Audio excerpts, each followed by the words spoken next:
Bun găsit, suntem în cadrul unei ediții speciale difuzate pe Defense România într-un podcastul nostru Obiectiv EuroAtlantic, preluat, difuzăm și pe DC News, o ediție specială pentru că discutăm cu ambasadorul Franței, Excelenţa Sa domnul Nicolas Warnery, discutăm despre securitate, despre Summitul NATO de la Haga, despre situația din regiune și multe alte subiecte ce țin de cooperarea bilaterală dintre cele două state.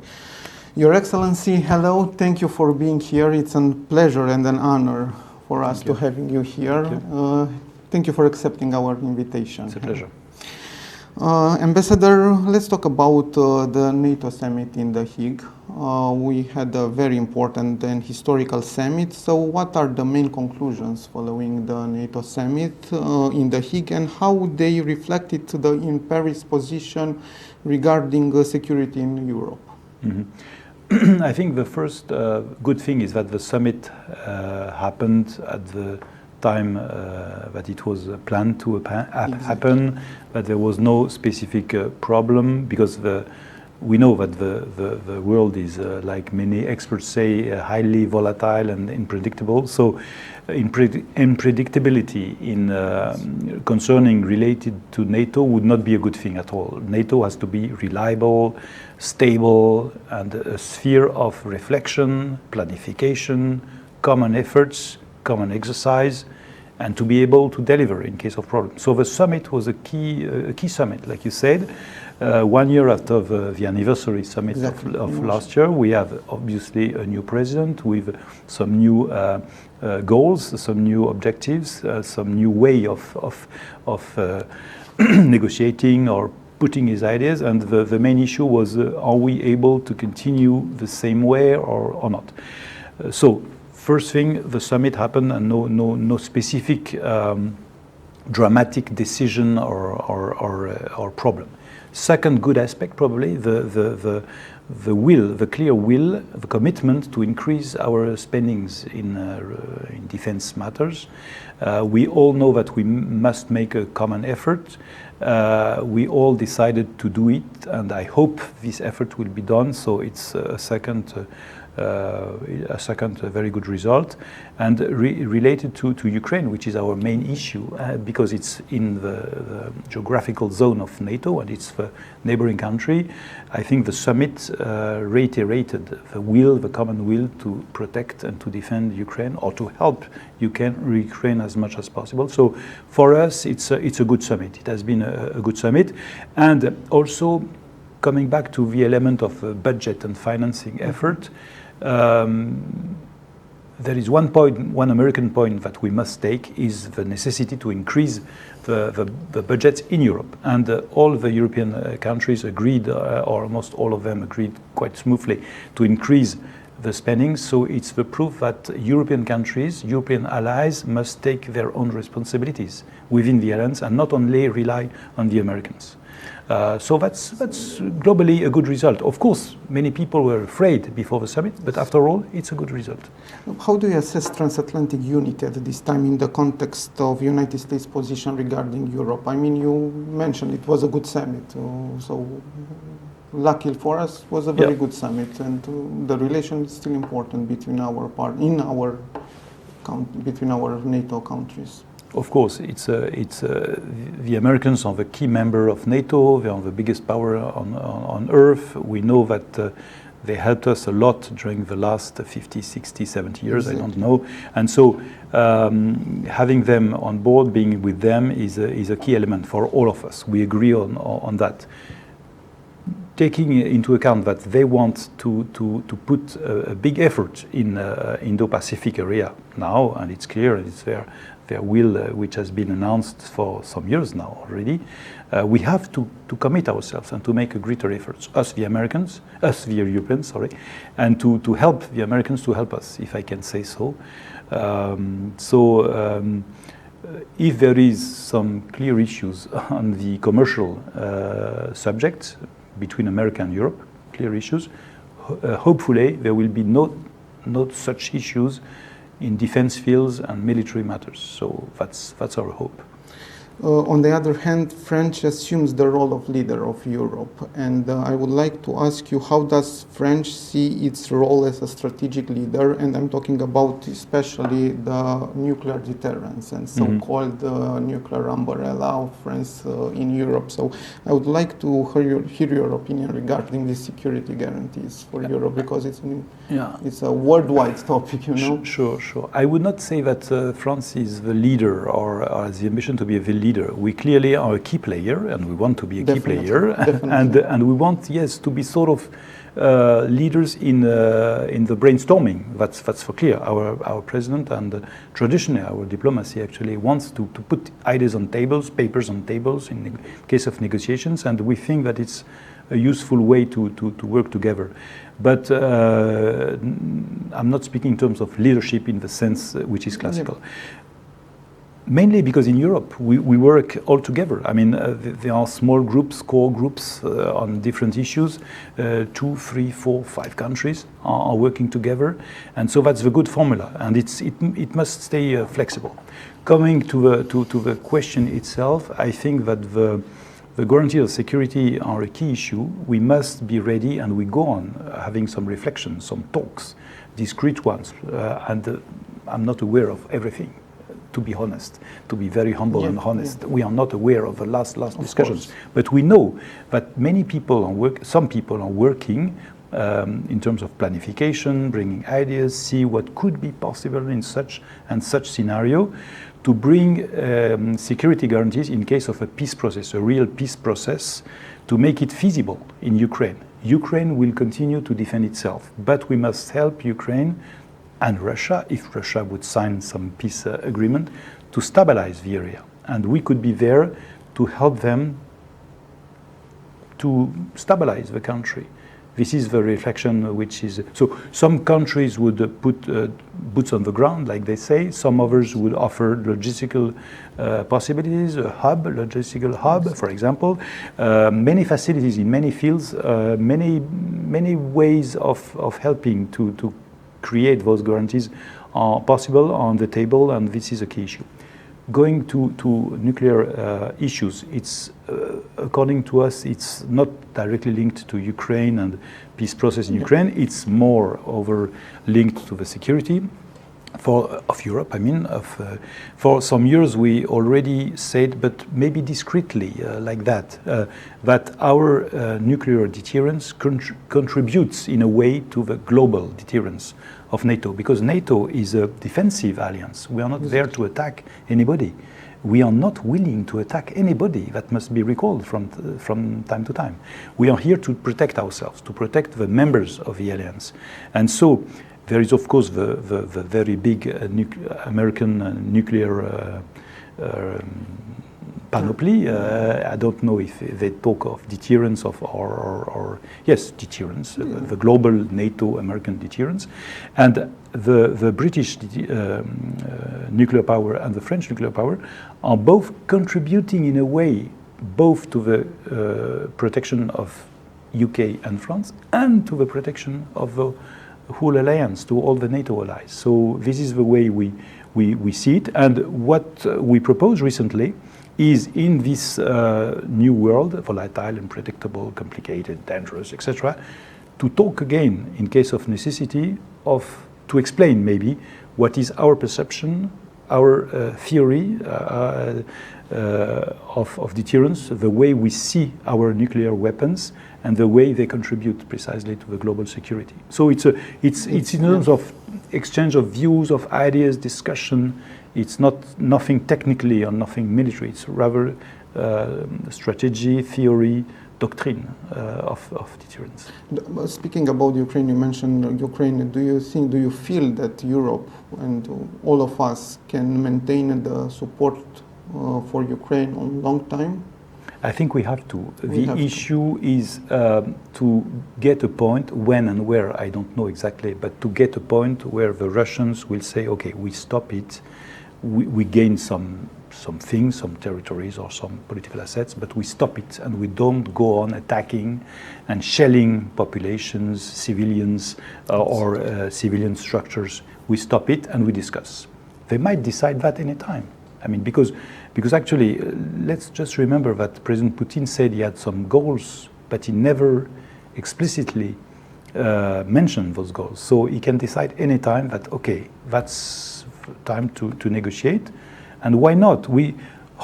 Honestly, today we don't see that. But why not tomorrow? Why not after tomorrow? So let's hope that at the time there will be a negotiation and a peace process, like we said a few minutes ago, with guarantees, etc., and that we can reach to some kind of peace. It will be progressive. A peace is not done like that. It will take months and maybe years. But let's get that point, and let's not Russia gain more and more territories in Ukraine.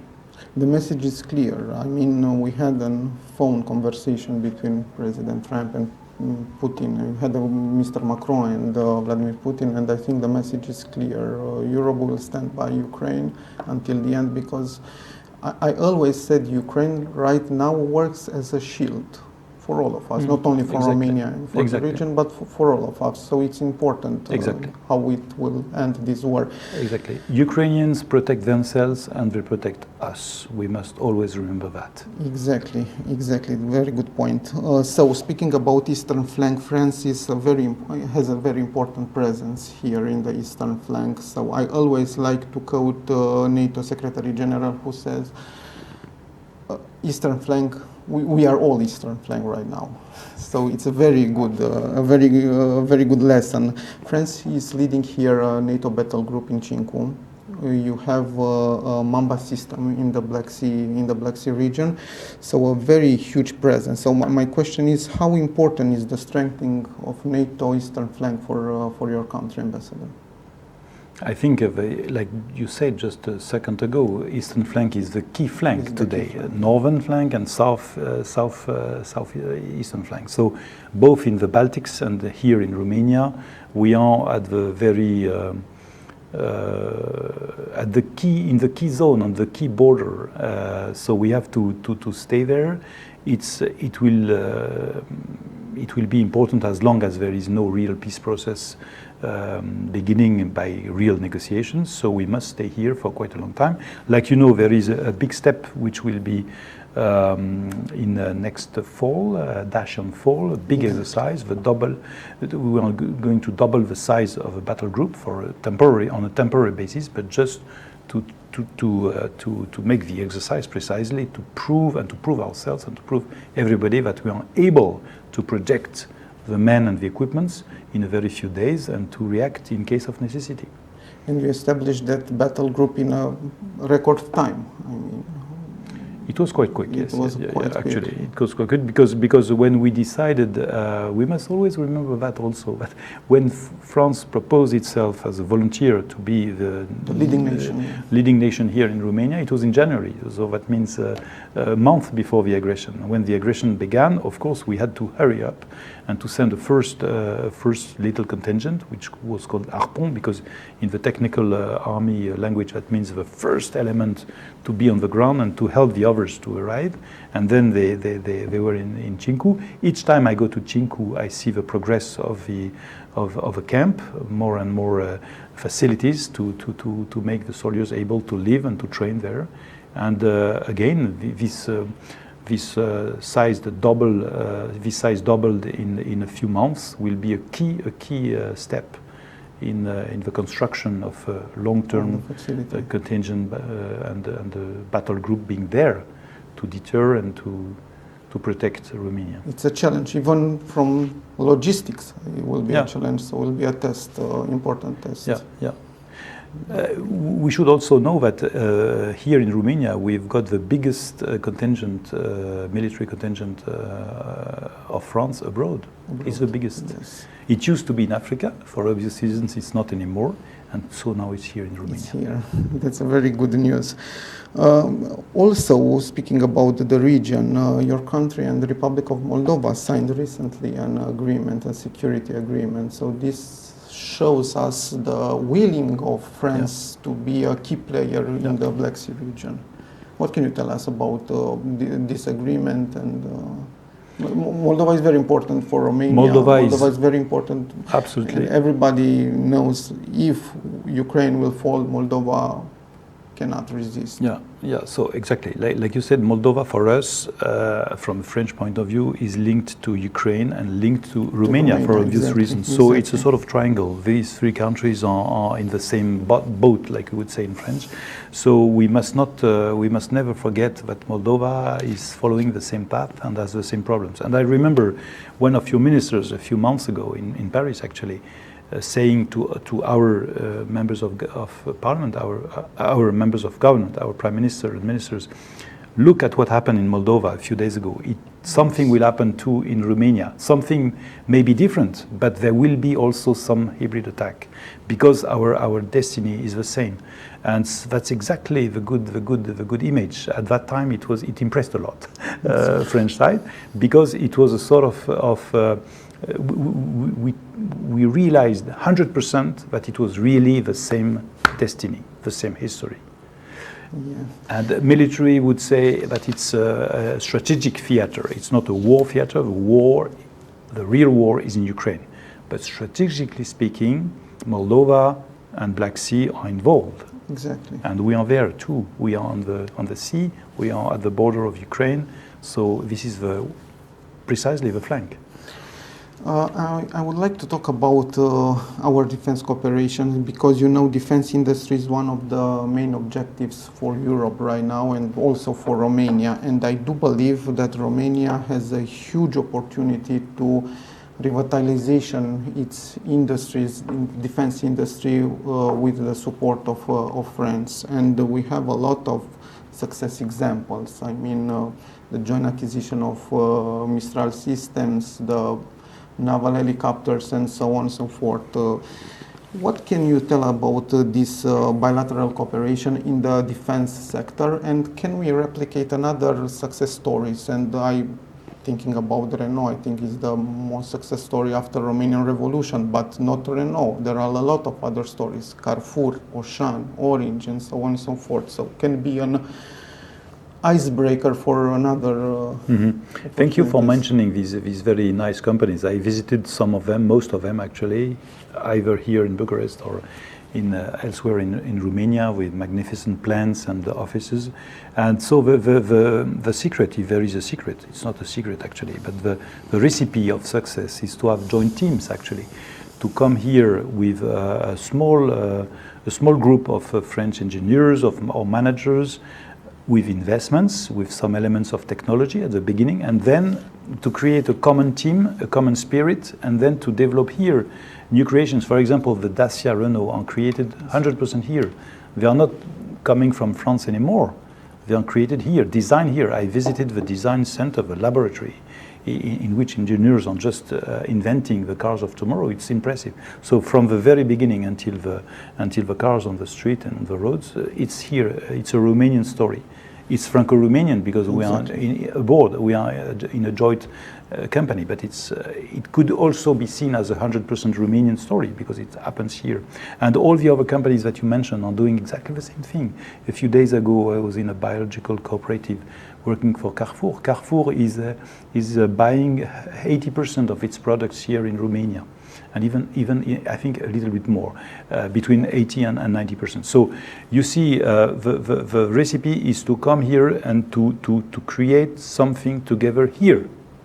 That's why we have some projects. I would not mention them too precisely because maybe it's not ready to do so. It's not appropriate to do so early. But we propose to build things here, equipments, elements. So at first we would build them here, modernize them here. The repairing, all the day-to-day maintenance would be here. It would gain money, time, and it would make the teams more expert, even more expert. You've got fantastic engineers here. You are one of the most talented countries in terms of engineering students. The issue is to keep them here, not to let them go. Of course, let's put it very frankly. So we have to keep the engineers here, but they are inventing fantastic things here. That's why we have also cooperation in terms of research, in some nuclear things, laser, things like that, because top research and industry are both very strong. And to come back to the industry of armament, you used to have a very strong and very very competitive armament industry in the 80s, Exactly. 70s, and 80s, and we can recreate quite quickly and quite easily. I mean, not easily, but quite quickly, if we want to, we can recreate this through the Renault Dacia concept we mentioned a few minutes ago. And you've got some plants already doing partly this in Brașov, for example, or in other cities. So I'm mentioning Brașov because I have in mind a very specific issue. But I visited the place, so it's not so difficult to put investment there because it already began. You see, so there is a basis, a strong basis. And the real will on our side, a real motivation, and many companies would not like to go elsewhere than Romania for various reasons. History, the talent of your engineers, this francophony dimension, the thing that we understand each other very quickly. We are cousins, we are Latin cousins. So, and it helps a lot to create things together, to develop things together, to understand each other very quickly, and to avoid all this misunderstanding that we can know, that we can experiment in some very different countries. I've served in some other countries, very different, and sometimes you have to take hours to understand each other. Here, in a minute, you understand each other. In a minute, it's so easy. It's so easy. So easy. And there are so nice, by the way. Yeah, and there are so many other programs. I'm thinking about, because I mentioned Black Sea, and I'm thinking about we have a memorandum for French submarine Scorpion. So it will be a very important for Romania, in my opinion, because we will have a critical infrastructure to defend in the Black Sea. I mean, Neptune Deep and the energy sector, so will be very important. And I think the Scorpion submarines will fit very good for Romania needs. So in my opinion, will be a very important next step. Because it used to be in the former step on the list. It is not anymore on the list. So honestly, for the time being, we've got other immediate objectives. To be very frank, if we go to Scorpion, we would have to revitalize the issue. But you're right in terms of strategy, because with a submarine, or two submarines actually, you need two. The enemy doesn't know where you are. Exactly. And that's a key element compared to surface fleet. A submarine has this advantage it's a perfect strategic ambiguous weapon or tool, if you prefer. You don't know where it is. And so you can securize a large part of the sea, and you will need to securize the sea because you have big ambitions in terms of gas exploitation offshore, and to have an offshore insecurity, you have to avoid any mine or any danger or any floating drone close to your platforms, of course, and so you have to securize a large part of the sea actually. I mentioned Mistral acquisition, Ambassador, and I need to ask you because it was a huge disinformation regarding this subject, this topic, and I would like to hear your thoughts because it's important, and I think we all feel the hybrid warfare. Clearly, the Mistral is a light missiles that a man can put on his shoulders and use himself. So they are often called man pads because they are man used and they don't need a vehicle. So they are absolutely necessary according to all the experts I asked. They are necessary here in Romania. And the good thing also is that, politically speaking, is that it would be a common acquisition. We would be 8 countries. It used to be 9, now it's 8 because one of them withdrew. So it would be 8, including Romania and France. So us 2 plus 6 others. 6 other countries. The issue is that it has to be signed now very, very quickly because countries are ordering already. The other countries are ordering missiles. They sign and then they order. And then the production is, of course, increasing and going as fast as possible. We all need them, us too. And so, linked to the disinformation dimension, we all buy the missiles at the same price. It's the same legal conditions, same price. The only thing which is different is the number of missiles, because you can order X or Y depending your needs and your will and your budget. but it's exactly the same contract. It's a common acquisition. So Exactly. and it's within Europe and can be financed partially by Europe or receive a sort of financial help. So it's a very good tool. How France is confronting the disinformation and fake news and propaganda? Because maybe we can learn from you, because it's I think a very important topic and a dangerous one. I mean, I think we are in a hybrid war. Yeah, we are all in the hybrid war. We are all attacked by different means at different time, depending on what we say, what we do on the international scene, depending on our elections, because curiously enough, the attackers, the hybrid attackers, know very well that we are democracies and that we are voting, actually, some Sundays. And Yes. so they just attack linked to this electoral periods. They attack very precisely, even the very Sunday of the election, by the way. And so they attack, and we try to analyze this in the embassy, and we distinguished misunderstandings and real lies. So misunderstanding is when something happened and that it's presented in a way which is dishonest. For example, you make a visit to an Aliança Française or to a company, and they will build a complete false scenario with true pictures, true images.